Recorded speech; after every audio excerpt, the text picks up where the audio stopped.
ചായയും ചോറും കറിയും എല്ലാം നമുക്ക് ഒരുമിച്ചൊന്ന് റെഡിയാക്കാം. എനിക്കാണെങ്കിൽ എപ്പോഴും ഇതും പറഞ്ഞ അടുക്കള കയറുന്നത് ഇഷ്ടമേ അല്ല. അതുകൊണ്ട് ഒറ്റയടിക്ക് കയറുക, എല്ലാം ചെയ്തിട്ട് ഇറങ്ങും. ഞാൻ പണ്ടേ നിങ്ങളോട് പറഞ്ഞില്ലായിരുന്നു, ഞാൻ കുക്കറിലാണ് എല്ലാവിധ സാധനങ്ങളും ഉണ്ടാക്കുന്നത്. അതിപ്പോൾ ചായ ആണെങ്കിലും ചോറാണെങ്കിലും എല്ലാം. ആദ്യം തന്നെ ഞാൻ ചായ വെച്ചു. ചായ തിളയ്ക്കുന്നതിനോടൊപ്പം തന്നെ ഞാൻ അരി കഴുകി വെച്ചു. അപ്പം നമ്മുടെ ആ പണി അങ്ങ് തീർന്നു. സത്യം പറയാമല്ലോ, എനിക്ക് ഈ പണ്ടാരം കുക്കർ വെക്കാൻ അറിയില്ല. എത്ര ഞാൻ ട്രൈ ചെയ്താൽ ഈ സാധനം അതിനിഷ്ടമുള്ളപ്പോൾ മാത്രമേ റെഡിയാവുള്ളൂ.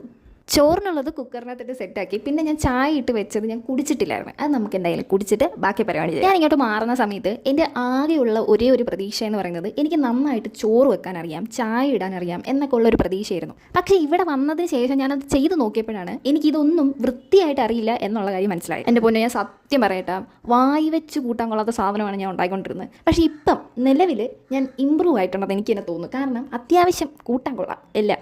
അങ്ങനെ നമ്മുടെ ചോറ് റെഡി ആയിട്ടുണ്ട്. ഇനി നമുക്ക് വെണ്ടയ്ക്കക്കറിയും കൂടെ സെറ്റ് ചെയ്തിട്ട് കഴിക്കാം. വിശന്നിട്ട് ഉപ്പാടിളകി.